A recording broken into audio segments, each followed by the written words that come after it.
Hello guys and welcome back to my channel. Today I wanted to do a video about altars. I had originally recorded a video about altars and how you can make one or start to set one up if you've never set one up before. And apparently I just never got around to actually publishing that video. So, yay me! So first off, when setting up your altar for the first time, you should try to dedicate a space that's away from major foot traffic in your home, away from pets, especially if you have cats, because cats will find everything that you hold valuable and they will yeet them upon the floor. So a place away from small children and pets, and preferably an area that you can easily access and clean and bring offerings to, or even meditate at if that's something that you feel like doing. Another option is to have an altar outside. If you don't have space in your home, some people dedicate a space outside where they can leave offerings or meditate at during certain times in the day or during the week. And the offerings left out there are usually food that is safe to be consumed by animals. Don't leave anything like alcohol that a potential raccoon could get into, because as entertaining as a drunk raccoon probably is, probably not the best for them. For any alcoholic offerings outside, it might be best to pour them onto the ground if you are giving that as an offering, or water. Water is also always a good offering that you can give. Once you have found a location for your altar, you can dedicate it to a specific deity if you are working with one in particular, or you can use it for multiple deities. For example, the Norse pantheon is very vast, and I do not have the space in my yard or in my home to dedicate a space to one particular deity across the board. There's just too many, and I obviously worship multiples. Personally, I consider Loki to be a patron deity of mine, but I do worship the other gods as well, so kind of everything goes into one space for me, and that's absolutely fine. If you want to set aside a special or smaller space for a particular deity that you hold in highest regard, you can absolutely do that and then have a main altar for the rest of your pantheon. There's also people who dedicate certain offerings towards land rights or things of that nature, and those are usually left outside. And you absolutely don't have to have a dedicated altar for that if you want to just, like, I have a patio in my backyard, so if I wanted to leave something out like that, I would probably leave it on one of the tables out there, or somewhere near, like, the tree in my backyard. So yeah, something along those lines.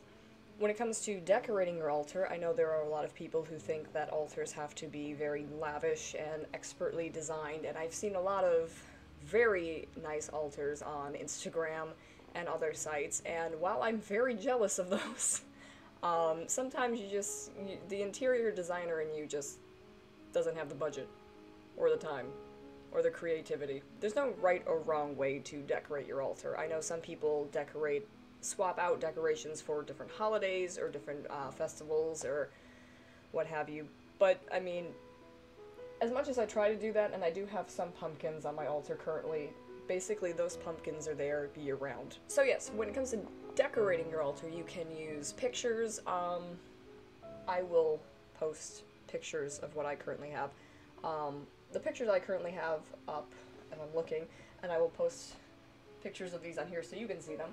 I have a painting of Mjolnir that I did when my internet went out about 5 years ago.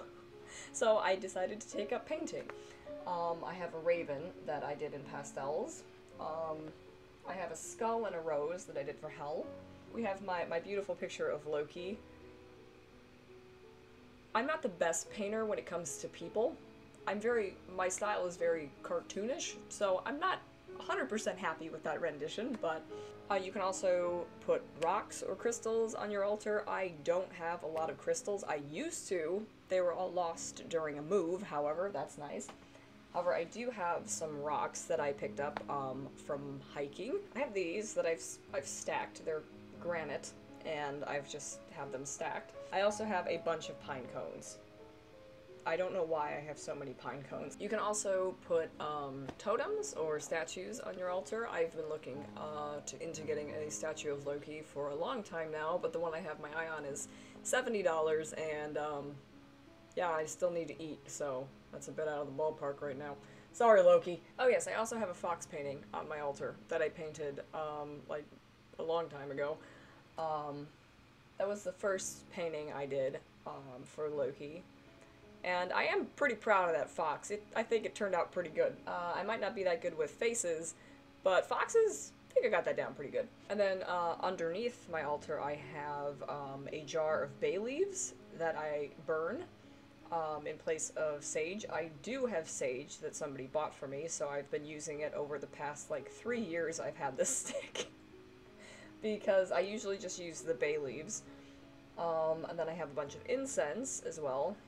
Incense is very popular, and even, I mean, Walmart actually has some really good incense, and they're about $2–3 in Walmart, so that's always a good option. Pillar candles as well. I currently have my incense in these, but these you can get at the dollar store or even Walmart. They're slightly more expensive at Walmart. They're like $1.50 at Walmart. At the dollar store, they're $1, so I tend to go to the dollar store. I haven't stocked up on those in a while, though, because I haven't gotten around to going to the dollar store. But those are always great for just keeping on hand to burn candles, and around Halloween you can find them in black, which I really enjoy, and around Yule you can find them in red and green, usually at the dollar store, so if you're looking for a specific color, those are always good as well. You can also keep plants on your altar. I had a fern near my altar, but it shedded way too many leaves, and it was just a mess. So I had to get rid of that. But if you wanted to get flowers during the spring, or if you grow flowers outside, you can always cut some and bring them in and leave them on your altar for a bit. You can also use your altar as a place to store your divination tools. Here is my beautiful box of divination tools. This is where I keep my runes. I got this at the thrift store about 2 years ago. It's silver and it's really tarnished right now, but I keep them in this black bag in my pot. That's really nice. And I got these runes they're my first set of runes. I got them from a metaphysical store in Midlothian, Illinois. Really nice shop. I just didn't have enough money to frequent it very often. I have 4 sets of tarot cards, and 1 set of rune cards that somebody got for me. This deck that I have is actually Lord of the Rings based.